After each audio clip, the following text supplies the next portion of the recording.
अगर ये मानते हैं कि इनको कोई पूछने वाला नहीं है, भगवान करे मैं गलत पड़ जाऊं, कांग्रेस के कार्यकर्ता इनका हिसाब मांगेंगे। एक दिन कांग्रेस के कार्यकर्ता इनका हिसाब मांगेंगे कि इतने चुनाव कैसे हार गए।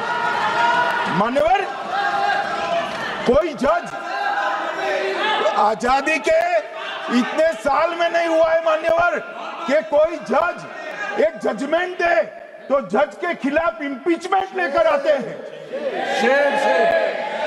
अपनी वोट बैंक को एड्रेस करने के लिए इंपीचमेंट लेकर आते हैं मान्यवर। और ये सारे ने तो साइन कर दिया, साथ ही साथ उद्धव जी ने भी साइन कर दिया। उद्धव जी, जजमेंट क्या है? एक पहाड़ी पर मान्यता है कि हाँ सबसे ऊपर दिया जलाया जाए। मान्यवर, एक वोट बैंक को संभालने के लिए एक हाईकोर्ट के जज के सामने इंपीचमेंट लेकर आए हैं। देश की जनता उनको मदद नहीं करे।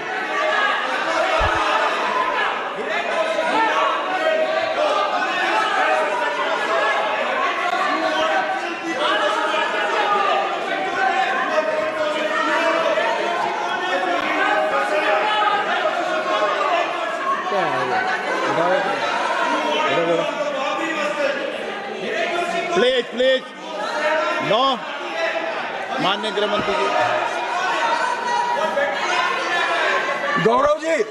गौरव जी बैठ जाइए, नया मुद्दा शुरू हो रहा है।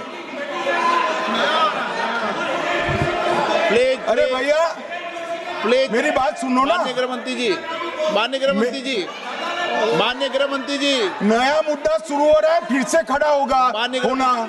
आप बैठ जाइए प्लीज। नो,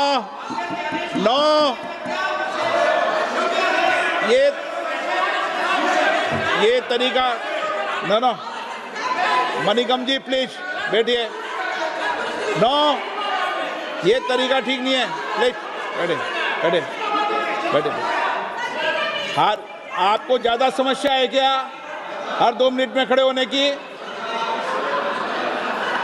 हर 2 मिनट में खड़े होने की समस्या है क्या आपको लोगों? बैठिए, ऐसे नहीं चलेगा। मान्यवर, 2014 के बाद अरे दादा ये भी बैठ गए, अब बैठ जाओ। मान्यवर, 2014 के बाद हारने की परंपरा शुरू हुई।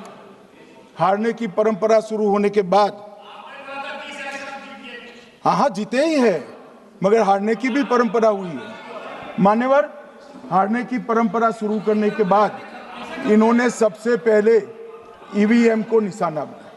आज मैं आपके माध्यम से सदन को और सदन के माध्यम से देश की जनता को बताना चाहता हूं, ईवीएम कौन लेकर आया इस देश में? मान्यवर, कौन लेकर आया?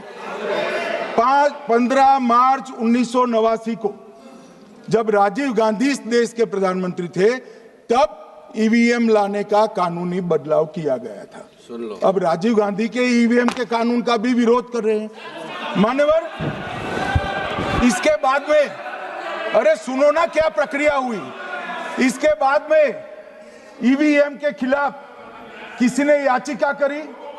इस देश की सर्वोच्च न्यायालय के 5 जजों ने बैठकर ईवीएम के कानूनी बदलाव को 2002 में उचित ठहराया। मानो राजीव गांधी को भी नहीं मानते, सर्वोच्च अदालत को भी नहीं मानते हैं। फिर 98 में मध्य प्रदेश, राजस्थान और दिल्ली, इसमें सिर्फ 16 विधानसभाओं में इसका ट्रायल लिया गया। कितना केयरफुल है ये भी बताता हूं। हुडा बैठो, ये भी कितना केयरफुली चुनाव आयोग आगे बढ़ा है। मध्य प्रदेश, राजस्थान और दिल्ली, ये राज्यों की सिर्फ 16 विधानसभा में इसका ट्रायल लिया गया। हर प्रकार से चेक कर ईवीएम का उपयोग सबसे पहली बार पूरे देश में 2004 में हुआ। 2004 का महत्व है माननीय, सबसे पहले 2004 में हुआ। पूरे लोकसभा चुनाव हमारे समय में ईवीएम का उपयोग हुआ। लाए राजीव गांधी, वहां से लेकर 2004 तक। और 2004 के चुनाव में कौन जीता भाई? वो जीत गए। उस वक्त ईवीएम की चर्चा बंद। 2009 का चुनाव हुआ, पूरा ईवीएम से हुआ, ये जीत गए, चुप्पी साध ली। 2014 में सब हम जीते तो कौ कौ कौ कौ कौ कौ कौ कौ कौ कौ चालू कर दी। वो सरकार में थे। मान्यवर, ये क्या है? जब कानून आप लाए, मशीन आपने इंट्रोड्यूस किया, चुनाव आप पहला जीते मशीन से, दूसरा चुनाव जीते, मौत से 10 साल राज किया और हार गए तो फिर रोते हैं। मान्यवर, देश की जनता मानती है इसको। और दूसरी बार जब चुनाव आयोग को भी लगा कि सच्चे झूठे आरोप होते हैं, तो इस पर रिसर्च की एक प्रक्रिया हुई। मान्यवर, 5 साल रिसर्च के बाद वीवीपीएटी की इंट्रोडक्शन हुआ। ये वीवीपीएटी क्या है? मैं जब वोट दबाता हूं तो समझ गए दादा, धन्यवाद। मान्यवर, मैं जब वोट दबाता हूं तो मैंने कमल के निशान पर वोट दबाया, तो पास में एक पर्ची निकलती है कि आपका वोट कमल के निशान पर रजिस्टर हो गया है। फिर भी आरोप हुए कि पर्ची और ये दो अलग होते हैं।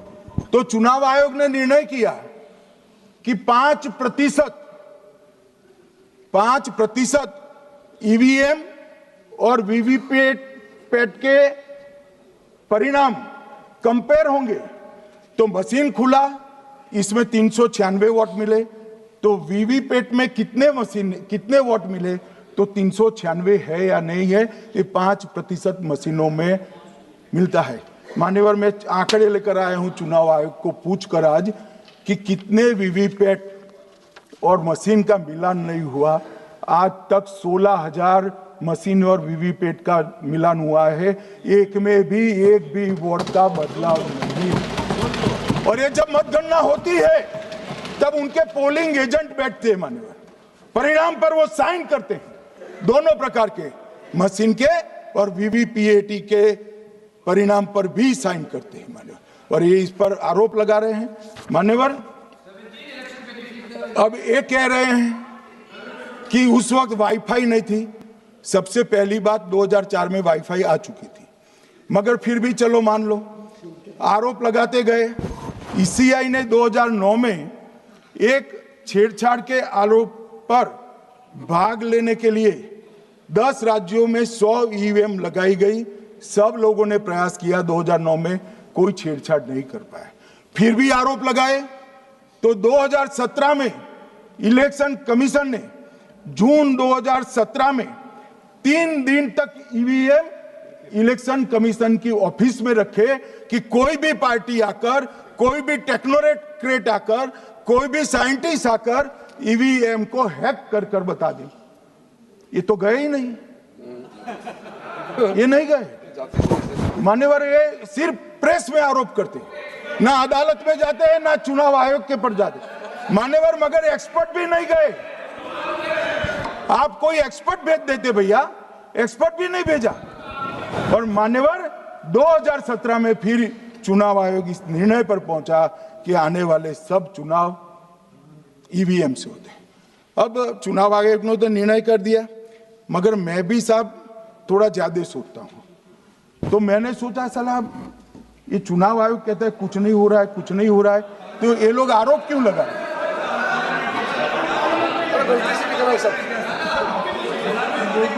मान्यवर, मेरे शब्द कोई ऐसे हो तो काट दीजिए। काट दिया राहुल जी। मान्यवर, मैंने सोचा कि भाई कुछ गलती नहीं है, मान्यवर कोई गलती नहीं है, तो लोग विरोध क्यों कर रहे हैं? फिर मुझे याद आया कि मान्यवर, जब इनके जमाने में चुनाव होते थे, बिहार और यूपी में सरकारें बनाती होती थी, पूरे के पूरे वोट के बक्से हाईजैक कर लिए जाते। ईवीएम आने से ये बंद हो गया, ईवीएम आने से बंद हो गया। और मान्यवर, चुनाव की चोरी बंद हुई है, इसलिए पेट में दर्द हो रहा है। ईवीएम का दोष नहीं है, चुनाव जीतने का तरीका जनादेश नहीं था, करप्ट प्रैक्टिसेस थी, इसके कारण चुनाव जीतते थे।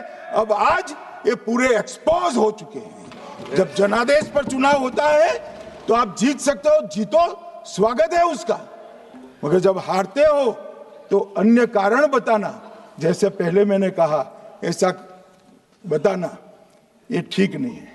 मान्यवर, कल मैंने लीडर ऑपोजिशन का भाषण स्वयं यहां बैठकर सुना है। पूरा भाषण उनका धागों में उलझ गया,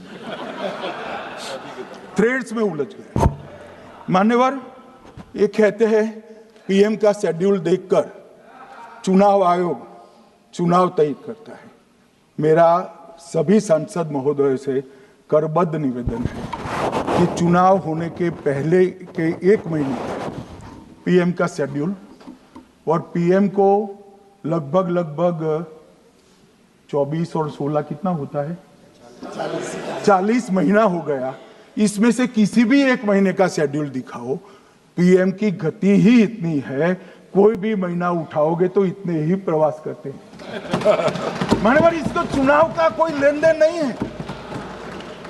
हमारे प्रधानमंत्री जनसंपर्क में आजादी के बाद सबसे ज्यादा प्रवास करने वाला प्रधानमंत्री, और मैं जानता हूं साहब, मैं जानता हूं नरेंद्र मोदी जी को 2001 से मैं बता सकता हूं, एक भी दिन की छुट्टी नहीं, एक भी वैकेशन नहीं, लगातार जनता का काम करना।